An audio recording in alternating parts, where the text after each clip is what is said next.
দায়িত্ব গ্রহণের পর মণ্ডলের প্রতি বুথে সাংগঠনিক সক্রিয়তা বৃদ্ধির উপর নজর দিয়েছেন 22 সোনামুড়া মণ্ডল সভাপতি শুভ্রজিৎ দাস। রবিবার 22 সোনামুড়া মণ্ডলের অন্তর্গত 38 নং বুথে বুথ সভাপতি ইমরান হোসেনের বাড়িতে মন কি বাত অনুষ্ঠানকে কেন্দ্র করে এক উঠান সভার আয়োজন করা হয়।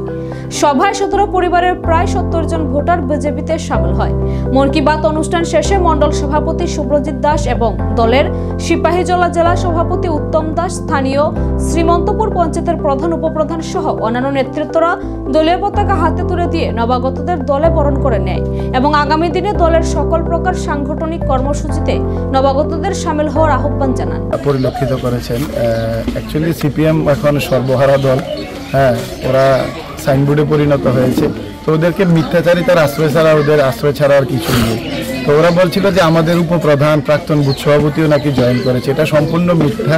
আপনারা পরদিন একটা স্টেটমেন্টও আপনারা দেখেছেন। আমার উপপ্রধান আমার ভারতীয় জনতা পার্টির একজন আদর্শ সৈনিক।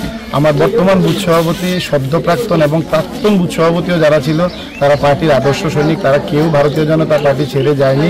কিছু লোক মৌমাছি হয়ে মধু খাওয়ার জন্য আসে, হয়তোবা এখানে কোনো স্থান পায়নি বলে ওরা হয়তো আবার ফিরে গেছেন। কিন্তু প্রকৃতপক্ষে আপনারা দেখেছেন যাদেরকে নিয়ে এসেছিল মিথ্যে কথা বলে, ওরা পরের দিন আবার ভারতীয় জনতা পার্টির উঠান সভায় জয়েন করে ওরা বলেছে যে আমাদের মিথ্যে কথা বলে নেওয়া হয়েছে এবং অনেক লোক যায়নি, ওদের নামও বলা হয়েছে। এটা সম্পূর্ণ মিথ্যা।